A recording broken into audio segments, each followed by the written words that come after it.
Ko preživi, pričat će. Punjenje čamca za spašavanje, čime? Nama. I nakon što pomognemo gostima, onda tek odemo na naše stanice, tako da mi bi bili zadnji ljudi koji će ući u čamce da spase. I doslovno svim svojim najbližim ljudima govorim da mi je ovo promijenilo život. Ok, to je bilo ludo. Update, nisu me pustili na...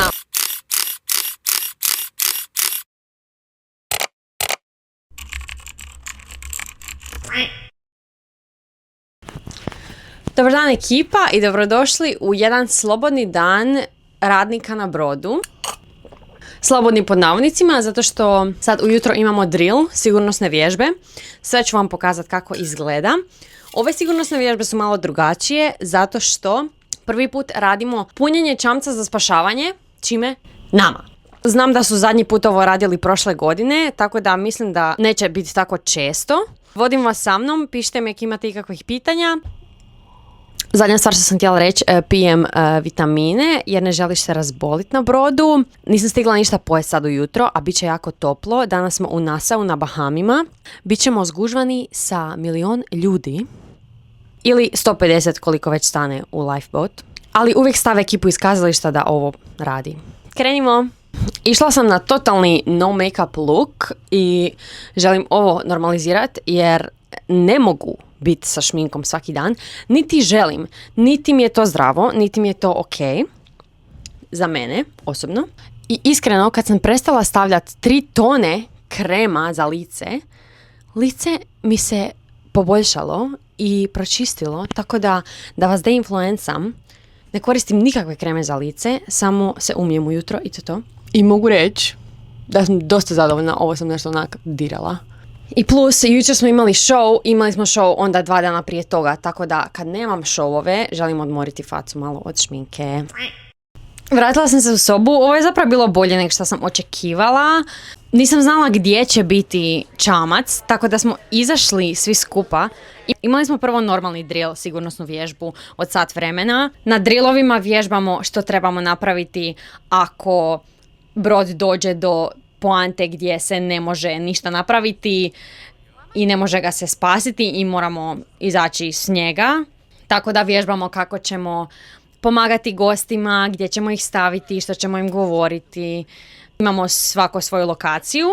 I nakon što pomognemo gostima, onda tek odemo na naše stanice, tako da mi bi bili zadnji ljudi koji će ući u čamce da se spase, čamce za spašavanje. I onda nakon tih sat vremena smo dobili obavijest od kapetana da svi trebamo doći na izlaz i onda smo hodali jedno 10 minuta do mjesta gdje je bio čamac. Mislim da u nekoj drugoj luci bismo možda samo došli do njega direktno čim izađemo s broda, ali u ovoj luci je bilo malo teže. Uglavnom hodali smo i bili smo svi skupa, tako da je bilo ok. Ja sam bila na jednom od najnižih levela. I zapravo nije bilo tako strašno, bilo nam je fora. Krepajem, polako, ali sigurno. Bilo nam je fora, družili smo se svi skupa, pričali smo. Ko preživi, pričat će. I samo sam bila unutra jedno 10-15 minuta max. Svi su to tak hajpali da će biti 3 put gore. This is the way we die. Tako da očekivala sam da će biti stvarno užas, ali svi su nam govorili da na većim brodovima na kojima trebate napuniti čamac za spašavanje sa 300 ili više ljudi je to kaos, a ovo sad kad smo imali samo 150 nije bilo tak strašno, tako da brzo sam se vratila i evo sad idem van. Voljela bi nešto naći za jesti, nešto što nije McDonald's. Vidit ćemo, neko mi je rekao da ima kineski restoran, tako da idemo probati to naći. Pusa!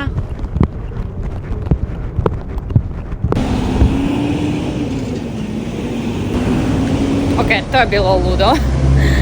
Doslovno unutra 1.000.000 ljudi, 500.000 čeka da naruči i 500.000 ljudi čeka da naruči i iznese hranu van, a 500.000 sjedi i nema plaćanja karticom.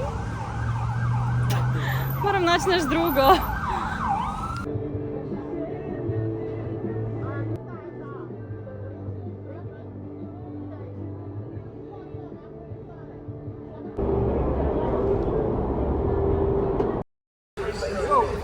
I ovo je sad red za vratit se nazad, a nekad tu imaju ulaz za posadu, pa ću pitat sad. Update, nisu me pustili na onaj izlaz i sad trebam čekat sa svima. I samo tako, evo već je večer, ne želim odmah sad ići spavat jer moram ići nešto jest. Sviđa mi se što sam sve starija, nekako si skužim life hackove što meni funkcionira i što mi treba u kojem trenu i kako ću se bolje osjećati ako se osjećam na neki način. Isto tako naučila sam planirati unaprijed kako će mi izgledati sljedećih x dana, sljedeći period. I znam da za Božić sad trebamo pripremati od poklona do božićnih priredbi i svega zajedno i da to zna biti jako stresno. I zato pozivam sve curke da se apsolutno pripreme na taj mentalni stres. To je totalno normalno i znaš biti overwhelmana, pogotovo kad imaš 100.000 planova koje želiš obaviti, biti produktivna, i pogotovo ako si kao ja, da se ne osjećaš dobro ako nisi produktivna i ako nisi nešto napravila u tom danu. Ali evo, ja sam tu da ti kažem da i ako si napravila najmanji korak prema tome što želiš postići danas, ja sam ponosna na tebe, bravo, čestitam ti i već ćeš doći do tog svog cilja, što god to bilo. Koliko god to van sve izgleda savršeno, pogotovo koliko smo svi na društvenim mrežama, sve je fake. So, girl, fake it till you make it. Niko zapravo nema pojma šta radi i šta se događa. Svi se nekako snalazimo i jednom kad to skužiš, gdje će ti biti kraj? Bitno je nahraniti svoj prostor, sebe, raditi ono što tebe ispunjava, šta god to bilo. Nije poanta biti savršen, nego napraviti prvi korak. Idemo se spremiti. Trenutačno mi je to jedno od najvećih zadataka u danu, zato što sam toliko produktivna i puno radim i volim sama biti sa sobom u sobi ili pričati s Eliotom. Puno sam radila stvari na iPadu i onda se ni ne sjetim jest, a imam par opcija koje bi sad mogla odabrati za jelo. Meni se zapravo jako sviđa crew mess, to je za najveći broj posade. To su većinom ova azijska, indijska, kineska jela, puno filipinskih jela, nešto manje kontinentalnog i mediteranskog. Crew mess je meni jako ukusan i stvarno imaju super začine, jedino ne volim ako je ljuto. U staff messu, to je za oficire i posadu na višim pozicijama i nama je dozvoljeno da jedemo tamo isto. To je više nekako prema američkom, više onako basic piletine s krumpirima na 100 načina, kečapa, majoneza i tako nekih stvari. Tu si najčešće napravim neku salaticu. Imam još dvije opcije, a to su bufe za posadu. Za to se trebam spremiti i to bi stvarno htjela danas napraviti. Da evo malo izađem iz sobe i prošećem malo po Brodu. Tamo je naravno najviše izbora i sretna sam da uopće možemo ići tamo jesti. Tu je podjela između pjevača i plesača dosta velika. Pjevači mogu ući za besplatno, a plesači moraju platiti $3 po posjeti. Ali pjevači mogu donijeti plus jednu osobu za besplatno. Tako da nas često plesači pitaju ko ide u Windjammer, ko ide u gostinski bufe, da ih povedemo i da ne moraju platiti. Mislim da mi je taj najbolji općenito kad se želim spremiti jer imaju najveće izbore. Iako je dosta ono i burgera i svega za Amerikance, meni je to ok. I imaju najveći izbor deserata.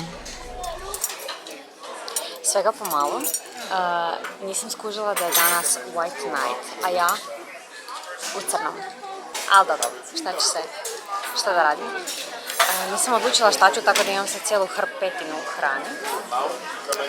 Ali bilo je puno šarenoga, tako da dobro izgleda. Evo me nazad iz bufea za goste i za kraj dana volim napraviti nešto što će mi zaokružiti cijeli dan.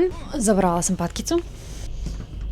Bilo to organiziranje sljedećeg dana na iPadu. Volim koristiti Google kalendar jer onda ovako imaš widget na glavnom ekranu i onda možeš vidjeti cijeli mjesec. Tu imam zapisano ono što ću sad prepisati uživo da imam na ovoj ploči.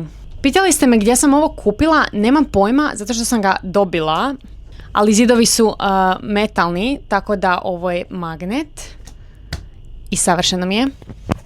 U jednom videu sam vam već objasnila kako izgleda moj mjesec na Brodu, a ovo je kako izgleda moj tjedan na Brodu. Bijeli patkić. Naručite patkice majice. Uzet ćemo crnu. Na početku svakog radnog tjedna šef nam pošalje raspored sljedećih 7 dana kako će izgledati. U tih 7 dana mi obavimo 2 kruza, to jest 2 puta se vratimo u glavnu luku koja nam je na ovom brodu Miami, odnosno Fort Lauderdale. Manji gradić koji je isto tako ogromna luka, tako da kad stanemo u luku vidimo i puno drugih brodova.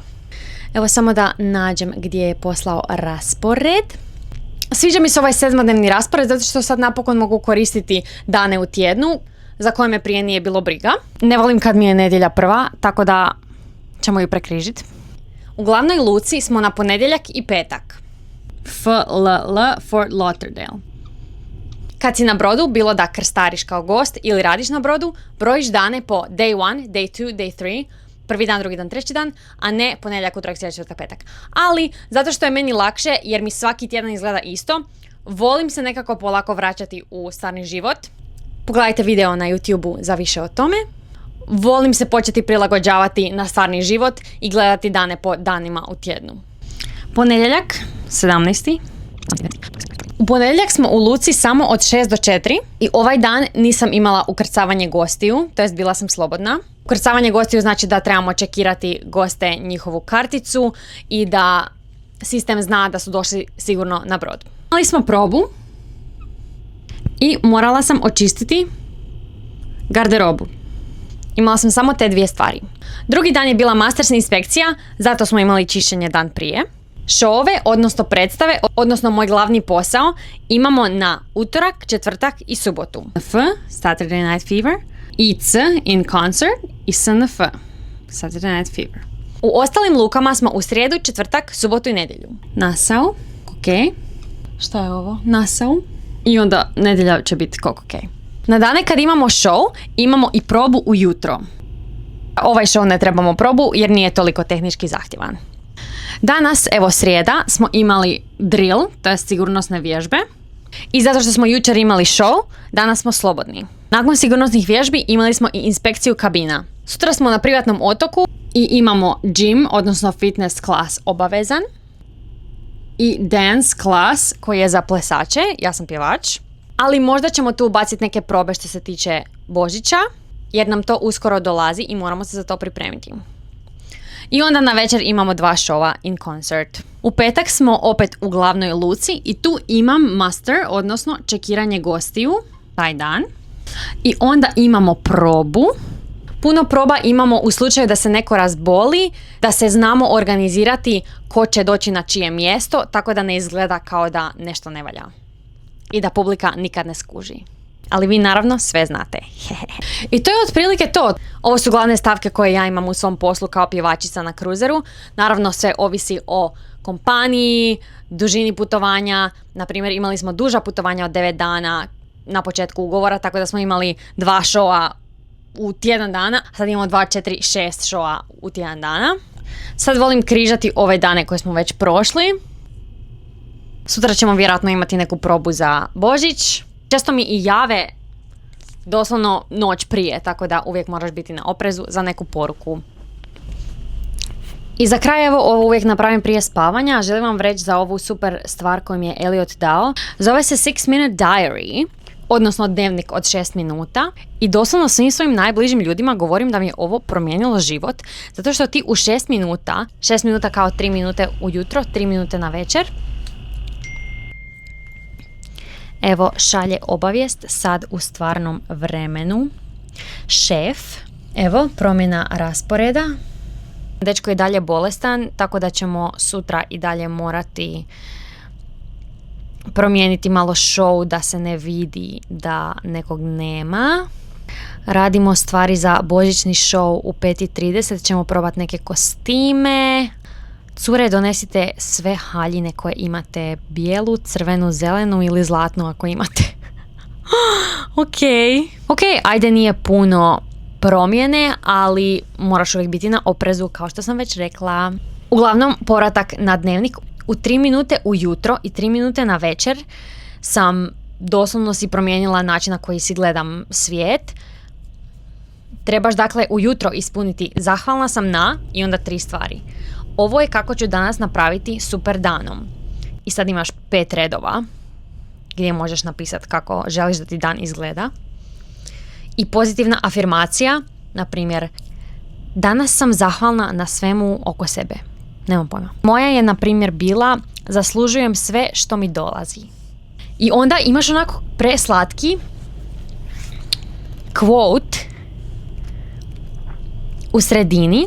I danas mi je bio predobar quote. Ajde, na engleskom je: If you don't like something, change it. If you can't change it, change your attitude. Yes! Ali da, apsolutno se slažem s tim. Neke stvari stvarno ne možeš promijeniti, ali možeš promijeniti šta ćeš napraviti ili kako ćeš reagirati na to. I onda, prije nego što ideš spavat, moraš ispuniti 2 crte: moje dobro djelo danas. I to je kao predviđeno da te navede da razmišljaš u danu i da te to navede da pomogneš nekome ili da napraviš neko dobro djelo. Ispod toga imaš što sam naučio danas, 2 crte. I to nekad mi bude isto, nekad mi bude nešto što sam osvijestila više, što sam kao znala prije, nekad mi bude nešto što sam stvarno totalno novo naučila u danu. I zadnja stvar, super stvari koje su mi se dogodile danas. I onda imaš 3 crte. I onda svako malo imaš ovako weekly challenge koji te navede da nešto novo uvedeš u taj tjedan. Tako ima ovako tjedna pitanja, 5 weekly questions, razna i svaki tjedan su drugačija na koje možeš odgovoriti i ovako ti da puno prostora za notes i ideje. I onda ima monthly check-in. Super je ovaj moj check-in bio od 10. mjeseca 2025. Toliko nisam ga još napravila. Ali evo, imaš ovako polja neka zdravlje, vrijeme za sebe, mir, prijatelji, obitelj, zahvalnost i kao sveukupni osjećaj kako si se osjećala. Tako da to mi je predobro. I to je to, ekipa. Hvala što ste mi se pridružili u jednom super danu života na brodu. Budući da imam još samo 6 mjeseci, stvarno želim više napraviti ovakvih videa. Pišite mi što vas još zanima, što da vam pokažem. Želite li više predstave ili putovanja i izlaske ili hranu ili neke moje načine na koje ja funkcioniram kao performer, neke travel tips and tricks, stvari koje su mi pomogle da se lakše organiziram, neke stvari bez kojih ne mogu, možda više story time-ova, kako sam uspjela doći ovdje, što sam sve prošla, kako mi je izgledalo školovanje, kako mi je izgledao krug prijatelja, kakva mi je podrška od doma. Pišite mi, ja ću vas sve poslušati, pokušati odgovoriti na sve komentare. Zapratite me na Instagramu i TikToku i vidimo se u sljedećem vlogu. Pusa bok!